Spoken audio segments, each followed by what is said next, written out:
상속재산 18억 중 배우자가 9억, 나머지 자녀들이 3억씩 상속받는다고 했을 경우에 현행법에 따르면 11억이 공제가 돼서 7억에 대한 상속세가 나오는 거고요. 개정안에 따르면 상속세 18억 모두가 공제된다는 거죠. 안녕하십니까 여러분, 상속의 신 우광일 변호사입니다.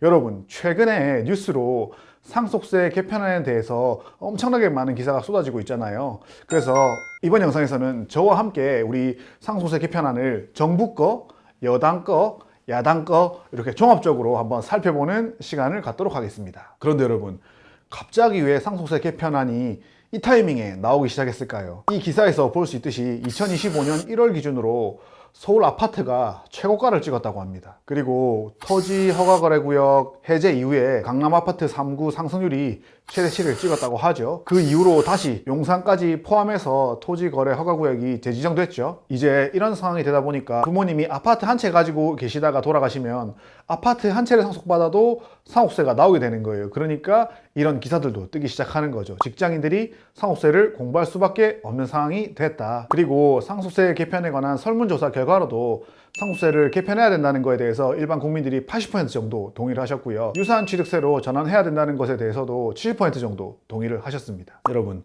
00년도부터 2023년도까지 국세 전체에서 차지하는 비중이 약 0.5% 정도였는데 2.5%까지 한 5배 증가했거든요. 그리고 전체 국민 중에 상속세를 내는 사람의 비율이 과거에는 0.6% 정도 됐었는데 지금은 6.8% 정도 된다고 합니다. 그러니까 넉넉하게 잡아도 한 100명 중에 7명 정도 상속세를 납부하는 상황이 된 겁니다. 100명 중에 7명이라니까 그렇게 많은 숫자는 아니네, 나는 해당 안 될 것 같은데 이렇게 생각하실 수도 있는데요.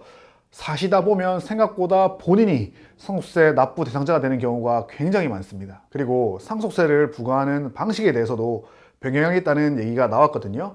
지금 현행 상속세는 유산세 방식으로 부과를 하고 있습니다. 그런데 이거를 유산취득세로 바꾸자는 겁니다. 유산세 방식과 유산취득세 방식에 대해서 우리가 살짝만 알아봅시다. 유산세 방식이라는 거는 상속재산 전체에 대해서 세금을 부과하는 거고요.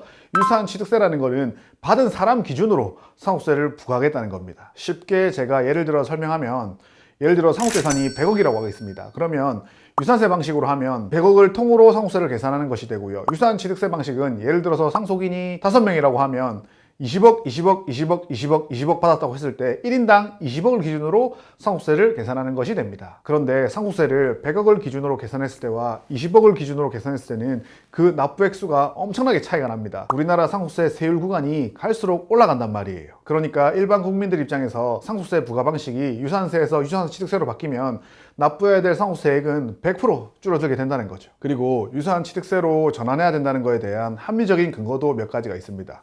첫 번째로는 당연히 받은 만큼 내야 되는 거예요.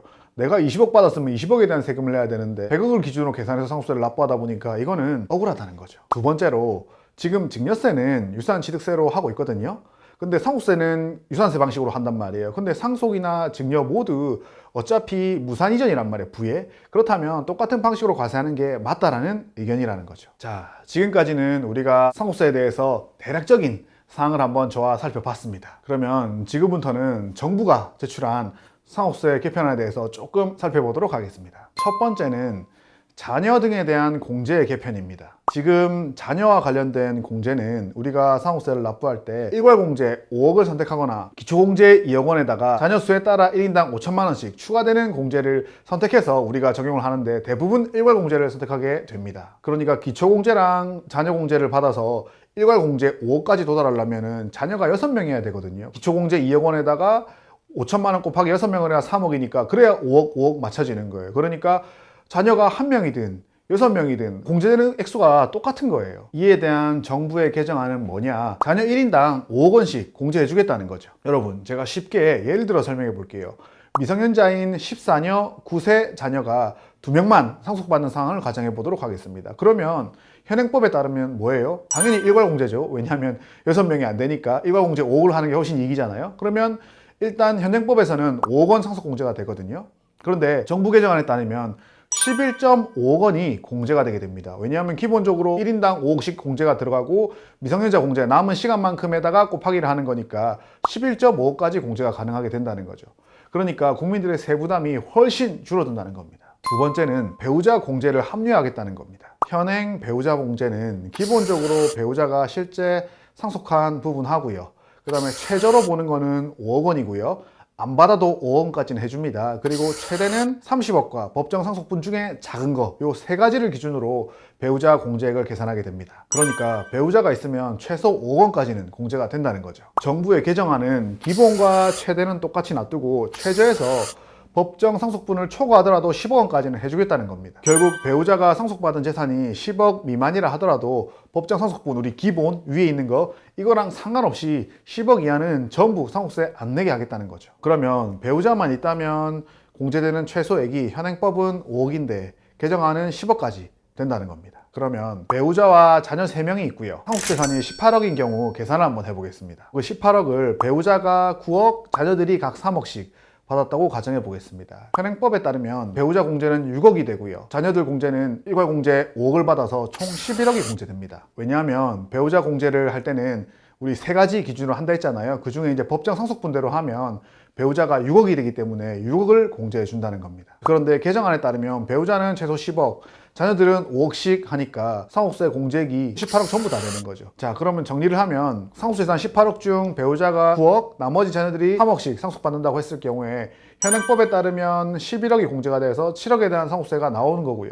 개정안에 따르면 상속세 18억 모두가 공제된다는 거죠. 그런데 여러분, 정부 개정안이 나온 이 타이밍에 여당과 야당에서 배우자 상속세를 폐지하겠다고 지금 주장하기 시작했습니다. 지금 같은 추세라면 배우자 상속세는 폐지가 되겠죠? 저도 배우자 상속세 폐지는 타당하다고 생각하는 것이 이혼하면 절반은 배우자 재산 아닙니까? 어차피 그럼 절반에 대해서만 상속세 계산해야 되는 거 아닌가요? 저는 그런 생각도 들거든요. 그리고 가업 상속 공제 부분에 대해서도 개정안이 조금 있습니다. 자, 여러분, 여기까지 오신다고 고생 많으셨습니다. 결국에는 정부도 그렇고 여당도 그렇고 야당도 그렇고 상속세를 깎아주겠다는 겁니다. 그런데 확정이 됐냐? 그럼 깎아주기로 했냐?